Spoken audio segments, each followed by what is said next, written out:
Hello everyone, welcome back to my channel. আশা করি তোমরা সবাই খুব ভালো আছো আর সুস্থ আছো। আজকে তোমরা যে ভিডিওটা দেখবে এটা হচ্ছে দোলের দিনের ভিডিও, আর হিসাব মতন কলকাতার এই লাস্ট ভিডিও। এই ভিডিওটা তোমরা আরও 2-3 দিন আগেই দেখতে পেতে, তবে লাস্ট যে ভিডিওটা ছেড়েছি ওটা ছাড়তে আমার একটু প্রবলেম হয়ে গেছিলো। কমিউনিটি গাইডলাইনের কোনো একটা কিছু প্রবলেম হয়েছিল, যে কারণের জন্য ভিডিওটা দুবার করে কিন্তু ডিলিট করে দিয়েছিল। তারপর ফাইনালি বুঝতে পারলাম রিজনটা কী, তো সেখানের প্রবলেমটা সলভ করে কিন্তু তারপর ভিডিওটা ছাড়লাম। তো সেই কারণের জন্য এই ভিডিওটা পেতে পেতে আরও বেশ কয়েকটা দিন দেরি হয়ে গেল। সেই দিনও জানো তো সকাল সকালই ঘুম ভেঙে গেছিলো। ঘুম থেকে উঠে বাসি কাজকর্ম করে তারপর বাড়ির সবার জন্য চা ঠা করলাম। আমি কিন্তু কিছু খাইনি, পুজো দিয়ে তারপরেই একবারে খাবো। তো কিছুটা সময় কাটিয়ে নিলাম বাবা মায়ের সাথে। মিস্টার চক্রবর্তীও সেই দিন সকাল সকালই কিন্তু ঘুম থেকে উঠে পড়েছিল। আমিও ঘরের আমার বাসি বিছানা টিছানা তুলে একেবারে চলে গেছিলাম স্নান করতে। স্নান করে ঠাকুরের জন্য ফুল তুলে সোজা চলে গেছিলাম ঠাকুর ঘর পরিষ্কার করতে। ঠাকুর ঘর পরিষ্কার করা হয়ে গেলে এখন চলে এসেছি পায়েস রান্না করতে। আজকে দোলের দিনকে আমি কিন্তু ঠিক করেছিলাম পায়েসই ঠাকুরকে রান্না করে দেব। তো সেই কারণের জন্য এখানে বসে পড়েছি পায়েসটা বানাতে। তো এখানে পায়েস বানাতেই জানো তো ভাবছিলাম যে আগের বছরও দোলটা কত সুন্দরভাবে আমরা সবাই মিলে কাটিয়েছিলাম। আগের বছর দোলেও আমি কলকাতাতেই ছিলাম, তবে অনেকটা বেশি দেরি হয়ে যাওয়ার জন্য দোলের ভিডিও আর তোমাদের সাথে শেয়ার করতে পারিনি। তখন কিন্তু এই বাড়িতে ছিলাম না, তখন ছিলাম ওই দিনকে সবাই মিলে ছোটদিদের বাড়িতে। দুই গোপালকে তখন একই জায়গায় কিন্তু পুজো দেওয়া হয়েছিল জানো তো। তারপর সকালবেলা টিফিন করে আমরা বেরিয়ে পড়েছিলাম রং খেলতে। রং ঠং খেলে সবাই মিলে একসাথে গেছিলাম পুকুরে স্নান করতে। খুব মজা করেছিলাম আগের বছর দোলটা। বিয়ের পরে প্রথম দোল খেলা যদি বলো তাহলে হচ্ছে আগের বছর। আমার 22-এ বিয়ে হয়েছে আর আমি দোল খেলেছি প্রথম 25-এ।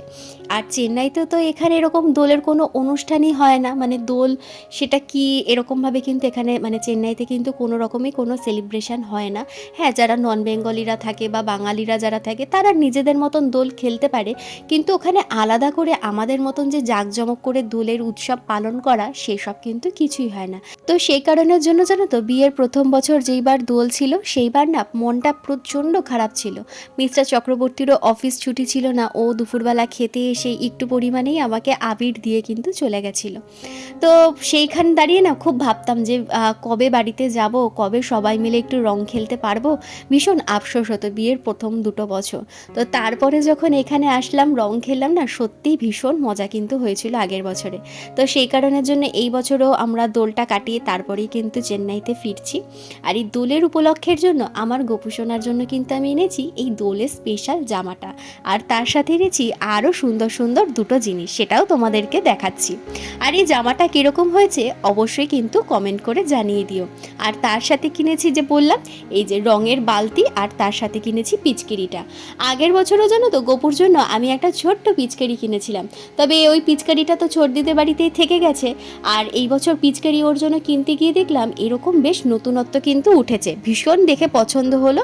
আর মিস্টার চক্রবর্তীরও পছন্দ হয়ে গেছে, তো বললো একটা ওর জন্য নিয়ে নাও। আর নিয়ে এসে বাড়িতে দেখাতে বাবার কিন্তু এটা ভীষণ পছন্দ হয়ে গেছে। বাবা একবারেই বলে দিল যে এটা কিন্তু ব্যবহার হয়ে গেলে তুলে রেখে দেবো সামনের বছরের জন্য। তো যাই হোক, এখন তো গপুকে স্নান টান করিয়ে দিলাম, দেখতেই পেলে সুন্দর করে দুধ টুধ দিয়ে স্নান করিয়ে এখন কিন্তু ওকে নতুন জামা পরিয়ে দিচ্ছি। তো আগের বছরের দোলটা তো ভীষণ ভালোভাবে কাটিয়েছিলাম, আর এই বছরও দোলটা ভীষণ ভালোভাবেই কাটিয়েছি। তবে কি সবাই মিলে এক জায়গায় থাকলে যে আনন্দটা হয় সেটা না এইবারে হয়নি, কারণ আমাদের পুচকু এমনিতেই এখন ছোট।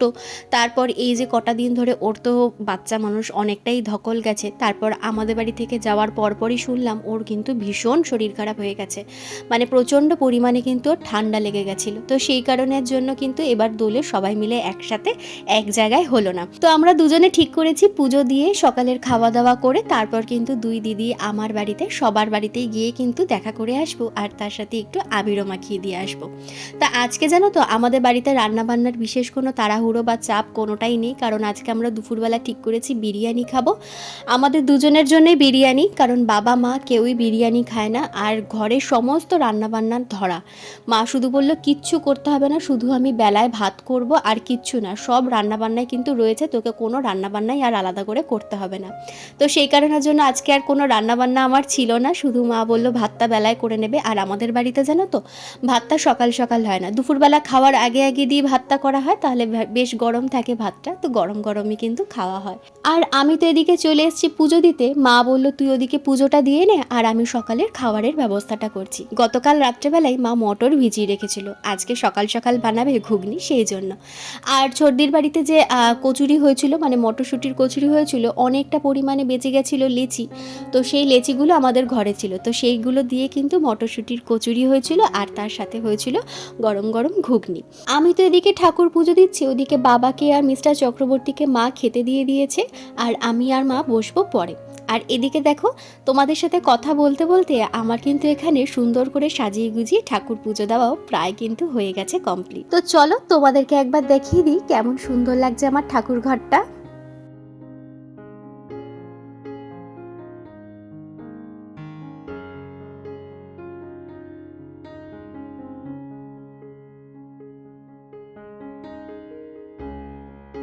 তো এখানে বসে পড়েছি আমি আর মা খাবারটা খেতে। খেয়ে দিয়ে উঠে বাবা মায়ের পায়ে আবির দিয়ে আমি কিন্তু চলে গেছিলাম রেডি হতে।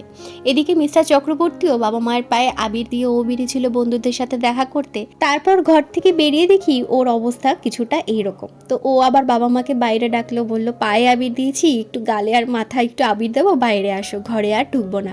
জামাই ওর এমনি আবির ঘর ঠর ঝাড় দিয়ে মোছা হয়ে গেছে, তো সেই কারণের জন্য আর ঘরে ঢুকলো না, ও বাইরেই বাবা মাকে ডাকলো। আর এখানে কিন্তু আবার আমাদেরকে একটুখানি রং খেলা হয়ে গেল। ছোটবেলা থেকে জানো তো এটাই জেনে এসেছি, যে বাড়িতেই থাকি না কেন গুরুজনদের পায়ে আবির দিয়ে, প্রথমে ঠাকুরের পায়ে, তারপর গুরুজনদের পায়ে আবির দিয়ে তারপরেই কিন্তু রং খেলা শুরু করতে হয়।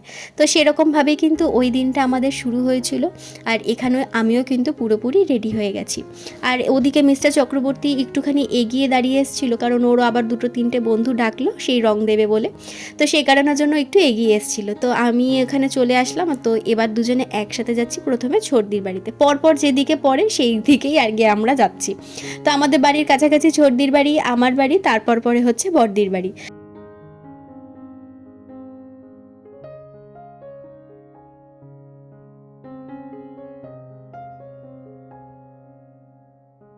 তো চলে এসেছি ছর্দির বাড়িতে। এসে দেখলাম আমাদের গুলুরানিও কিন্তু এই বাড়িতে। আসলে কি ওর নিজের বাড়িতে না খুব একটা কমফোর্টেবল হয় না, এখানে তো মনা আছে, তো দুই বোনে একসাথে রং ঠং খেলে, তো সেই কারণের জন্য জামাইবাবু গিয়ে ওকে কালকে নিয়ে, মানে গতকালকে ওকে রাত্রেবেলা নিয়ে এসেছে।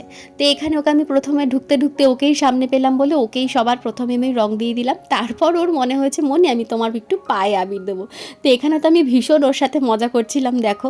আর সত্যি কথা বলতে না, ওদের সাথে আমি যে মামি ওরকমভাবে কিন্তু সত্যি আমি থাকি না, মানে খুবই একটা ক্লোজ রিলেশন আমাদের সবার মধ্যে, মানে দুই ভাগ্নির মধ্যে এটা বলতে পারো। তো যাই হোক, এখানে সর্দিকেও বেশি দিইনি, কারণ আমার পুচকুর কিন্তু বললামই শরীর ভীষণ খারাপ, ঠান্ডা লেগেছে, আর যেহেতু ব্রেস্ট ফিডিং করে তো সেই কারণের জন্য সর্দিকে একদমই দেওয়াটা ঠিক না, সর্দির ঠান্ডা লেগে গেলেও প্রবলেম হবে, তো সেই কারণের জন্য আমরা কেউ কিন্তু সর্দিকে আবির সেরকমভাবে দিইনি। দেখতেই পাচ্ছ গালে আর কপালে শুধু একটুখানি দেওয়া। আর সর্দির সমস্ত রং কিন্তু আমরা সবটা জামাইবাবুর ওপর দিয়ে ঢেলে দিয়েছি, কারণ জামাইবাবুর কোনো ফাংশন নেই, আর জামাইবাবু রাস্তায় কাজ করছিল, মানে ঘরের কাজ করছিল, জিনিসপত্রগুলো দেখছিলাম এই ঘরে ওই ঘরে নিয়ে যাচ্ছিল। তো জামাইবাবুকে সামনে পেয়ে আমরা কিন্তু সবাই মনের মতন করে জামাইবাবুকে রং লাগিয়ে দিয়েছি। আর ওরা এবার কোথাও বেরায়নি, রঙও খেলেনি, কারণ যেহেতু দুদিন আগেই একটা অনুষ্ঠান গেল, শরীর মোটামুটি সবারই ভীষণ টায়ার্ড। আর এদিকে মনাকে দেখো, আমি তো যখনই ভিডিওটা এডিট করতে বসছি, মানে যতবারই আমি ভিডিওটা দেখছি আমি নিজের হাসি কিছুতেই কন্ট্রোল করতে পারছি না মনার এই মুখটা দেখে। আগের বছরে ওর মুখটা ছিল কিছু অন্যরকম, আমি পাশে ফটো দিয়ে দেবো যদি আমার কাছে থাকে, পুরো বেগুনি একটা মুখ করেও এসেছিল, মানে আবির মেখে এসেছিলো। আর এই বছর হচ্ছে পুরো নীল। আর আমি ওকে এখানে তাই বলছিলাম যে পুরো মুখটা এত সব নীল আর হলুদ, লালটারই একটু কম আছে, তো আয় গালে একটু গোল গোল করে লাল দিয়ে দিই আর কপালে একটা বড় লাল রঙের টিপ পরিয়ে দিই, তো ও কিছুতেই পড়বে না। তো এখানে দেখতেই পাচ্ছ রং আর কিছুতেই ও খেলবে না। আর এর মধ্যেই দেখলাম আমাদের ঘন্টুবাবু কিন্তু ঘুম থেকে উঠে চলে এসেছে মায়ের সাথে বাইরে। আর বাইরে এসেই দেখছে গুলু দিদিকে সবাই মিলে চেপে ধরে রাস্তায় শুয়ে রং মাখাচ্ছে, মানে এটা যে কি সিন ছিল, আগের বছরও এরকম একটা সিন হয়েছিল, এই বছরেও ঠিক তাই। তো যাই হোক, এখানে সবার রং মোটামুটি দেওয়া হয়ে গেছে কমপ্লিট। আর এখানে দেখতেই পাচ্ছ কি সুন্দর পরিষ্কার হয়ে আমরা এসেছিলাম, আর কি হয়ে এখন নেক্সট বাড়ির জন্য আমরা যাচ্ছি। তো এখানে সবাইকেই বললামই রং ঠং দেওয়া হয়ে গেছে, এখন আমি যাচ্ছি আমার বাড়ির উদ্দেশ্যে। আমার বাড়িটা মাঝখানে পড়ে, তো সেই কারণের জন্য নেক্সট বাড়ি হচ্ছে আমার বাড়ি, তারপর যাব হচ্ছে বড়দির বাড়িতে। আর আর যেতে যেতে জানো তো এটাই ভাবছিলাম, এরকম ছোটোখাটো কত অনুষ্ঠান পড়ে যে অনুষ্ঠানগুলোতে আমরা থাকতে পারি না, কতই না থাকলে মজা করতে পারতাম। আর এমন একটা জায়গায় থাকি যেখানে এসবের কোনো রেশই কিন্তু পড়ে না। মানে এই যে ধরো দোল, তারপরে রাখি, ভাইফোঁটা, এগুলো তো কোনোটাই ওখানে সেলিব্রেশন হয় না। শুধু এগুলো ছেড়ে দাও, আমাদের বাঙালিদের তো 12 মাসে 13 পার্বণ, শুধু নবরাত্রি আর মোটামুটি কয়েকটা অকেশান ছাড়া কিন্তু সেরকমভাবে ওখানে কিন্তু কিছুই পালন হয় না। আর আমরা এগুলোর কোনো অনুষ্ঠানে থাকতেও পারি না। তো এখন যখন কোনো দু একটা অনুষ্ঠানে এসে পড়ি না, তখন আমরা মন খুলে আনন্দ করার চেষ্টা করি। তো বললামই তোমাদেরকে যে এরপর আমার বাড়িতে আমি চলে আসব। তো চলে এসেছি, সবার প্রথমে এসে কিন্তু বাবা মায়ের পায়ে এখানে আবির দিয়ে দিচ্ছি। তো এসে দেখলাম প্যাম্পু বাড়িতে নিয়ে ওর বাবার সাথে বেরিয়েছে, আর দিদি এখানে রেডি হয়ে বসে আছে যে কখন আমরা আসবো আর একটুখানি রং টং মাখবে আর কি, রং খেলবো আর কি, এটাকেই বলে। আর আমার যেহেতু শরীরটা খারাপ, তো এই কারণের জন্য কোনো জল রং খেলা হচ্ছে না। জল রং আমি পছন্দ করি না, সেই ছোট্টবেলায় খেলতাম।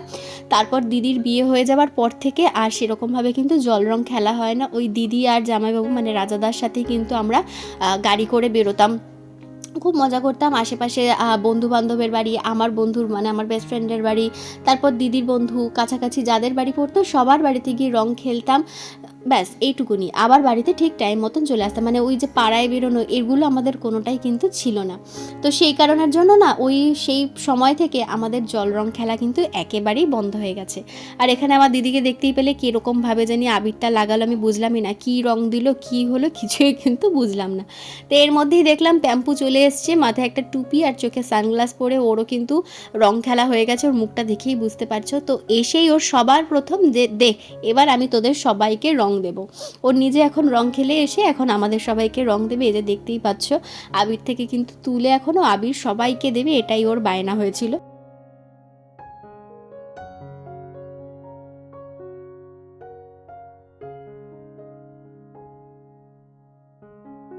এই বছরে জানো তো খুব বেশি সময়ের জন্য কিন্তু আমি রং খেলতে বেরোইনি, মানে রং খেলিনি। ওই 12টার সময় ঘর থেকে বেরিয়েছি, 1:30টার মধ্যে কিন্তু বাড়িতে ঢুকে গেছি। মানে কোনো বাড়িতেই বেশিক্ষণের জন্য কিন্তু বসিনি আর বেশিক্ষণের জন্য থাকিও নি। তার কারণ গতকাল রাত্রেবেলা মানে দোলের আগের দিন রাত্রেবেলা কিন্তু আমার ভীষণ পরিমাণে জ্বর এসেছিল।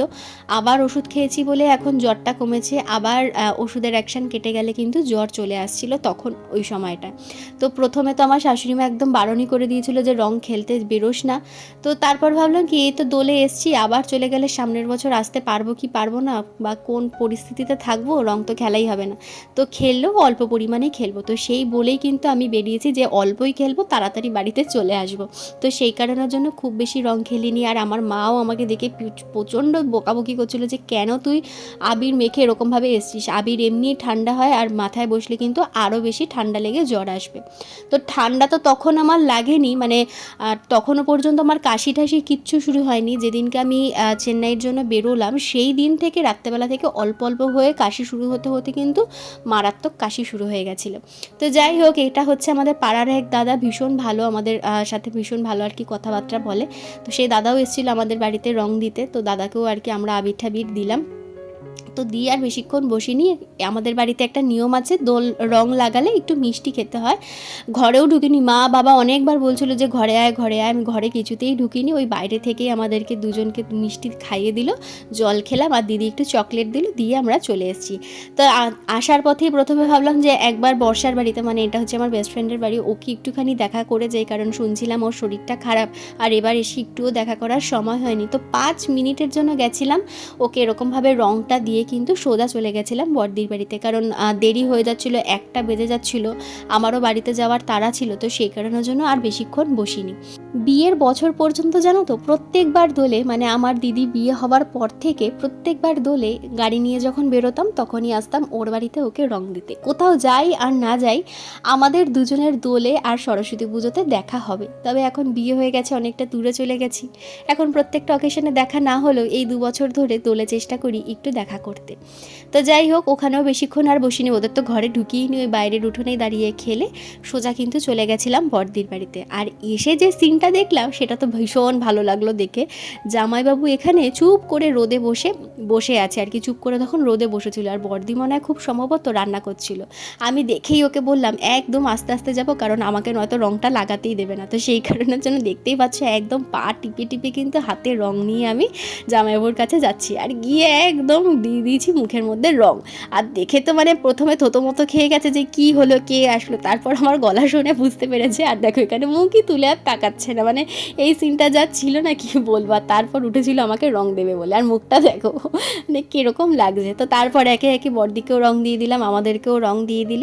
তারপর লাস্টে বড়দির বাড়িতে একটুখানি বসলাম, বড়দি মিষ্টি দিল, জল দিল, খেলাম, একটু কথা বলে তারপর কিন্তু সোজা চলে গেছিলাম বাড়িতে। দুপুরবেলা খাওয়া দাওয়া করে একটা লম্বা টানা ঘুম দিয়ে বিকেলবেলা আবার একটু বেরোনোর ছিল, কাকি শাশুড়ির বাড়ি যাওয়ার ছিল, সেখানে দেখা করেই কিন্তু এই দোলের দিনটা আমরা শেষ করে দিয়েছিলাম।